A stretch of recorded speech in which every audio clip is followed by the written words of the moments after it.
Well, today you woke up. Wrong side of bed, right side of bed, I don't know. Today you woke up. And you got up with a thought. Either A, you got up with a thought that says, oh, my world's terrible. I got all this on me, which everyone has something on them. What you have on you and what your challenges are totally different than another person watching this and their challenges. So we all have something. So you woke up with the world's beating you up and you have worry and doubt and tribulation and battles and all this other stuff going on. Or you woke up and you said, you know what? I choose light. I choose God. Maybe you got up and you said, Father, today you're in charge. Father, today you're the one who's going to guide me and lead me. But you woke up in one of those two paths, and that pretty much directed the rest of your day. You could wake up, as in Psalms 118:24 says, this is the day, today, this is the day the Lord has made, and we will rejoice and be glad in it, no matter what you're facing in life. And that's what I'm going to talk to you about today. I want to talk to you about choosing life or death. God's talking to people of Israel, Deuteronomy. And I want to read you something. I'm going to read you what I wrote in my grandson's Bible, because that's where this all comes from. And I have choose life on top. And it says, I'm going to go down to verse 14 of Deuteronomy 30. It says, but the word is very near you, in your mouth and in your heart, that you may do it. You know, that shows up in the New Testament. I'm going to share that with you. That exact verse shows up. Paul uses that exact word, and I'll share it with you in a minute. Verse 15, see, I have set before you today life and good, death and evil. In that I command you today to love the Lord your God, to walk in his ways, keep his commandments, his statutes, his judgments, and that you may live and multiply. And the Lord will bless you in the land which you go. But, here's the but. Did you get that? So that's what you're going to get if you just choose life today and good and say, you know what? I'm going to allow God to guide me. But if your heart turns away and you do not hear, and you are drawn away and worship other gods and serve them, I announce you today that you shall surely perish. Now you may not die today, but you'll spiritually be separated. You'll perish that way. You'll feel alone. You'll feel like, what the hell am I ever going to get through this? Believe me, I've been there. I know exactly what you're thinking. And your other gods is usually you. Usually self. That's our biggest God we compete with, self. We want to do it our way. We want to do what makes us happy. We want to make sure that we feel fulfilled. It's all inward. It's all driven in I. And it doesn't get you anywhere. You're choosing this second part if you choose that. Why we do it, I have no idea. Why I did it, I have no clue. But I did. But I've changed that. So let me give you the rest of this. You shall not prolong your days or the land across the Jordan or go in the process, as I'm saying, as people of Israel. Verse 19. I call heaven and earth as witnesses today against you, that if I set before you life and death, blessings and cursing, therefore choose life, and both you and your descendants may live.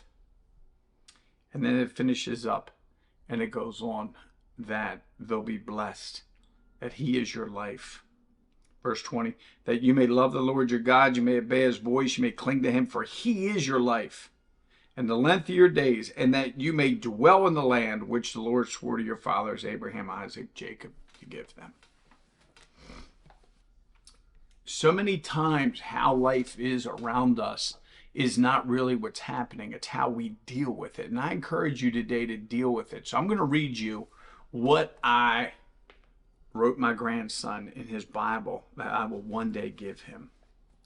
It says, life advice with an arrow. can't say you don't understand. I grew up Catholic.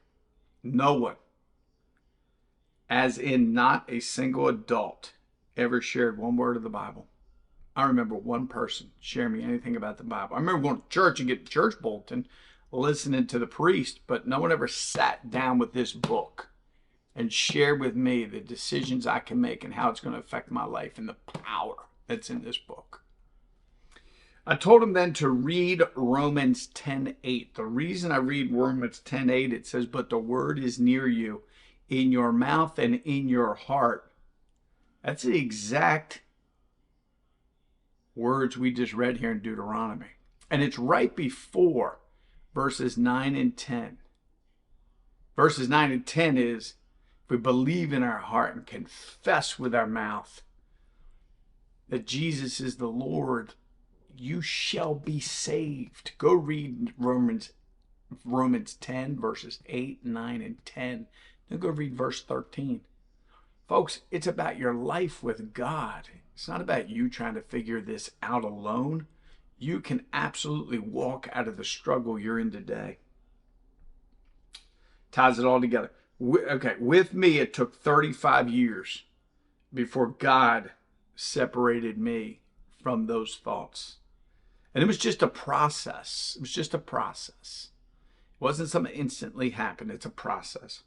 All the pieces of advice anyone can give you, none is greater than choose life, choose Christ. There's no other piece of advice anyone will ever give you. If not, you choose darkness, you choose evil, you choose worry, doubt, fear, tribulation, discontent, conflict, and you're always, listen to me, always going to be chasing something you're never going to obtain.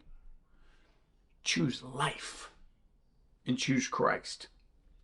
Your life will be totally different and a joy will be in you. If you're just reading this and life has already kicked you in the face because it will at some level, life's going to kick you. Today is a new day. Choose life. Beginning now. What did I say earlier? This is the day the Lord has made. Let us rejoice and be glad in it. Understand that Christ has come to give you life and to give it to you abundantly. It's in John 10:10 if you want to go read that. Understand that Jesus says, the things, let me put this down.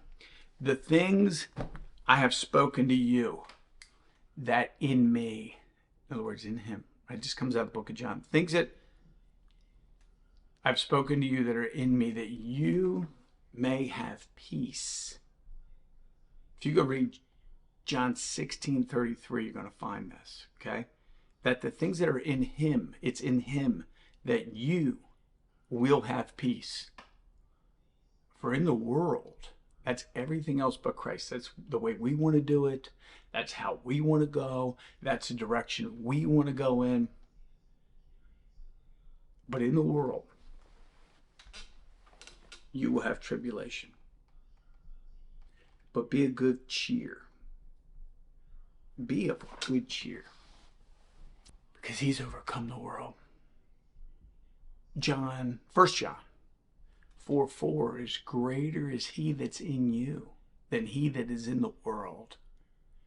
Choose him, choose life, choose walking in a way that will give you joy and happiness and peace. These are life lessons I leave that hopefully will affect generations, and hopefully today it affected you in a positive way. If you're walking in some sort of struggle, write us. Glad to talk to you about it. Glad to put you in contact with resources. Hopefully this blessed you and you have a wonderful day ahead. And remember, today is the day the Lord has made. Now you go and rejoice and be glad in that. God bless you.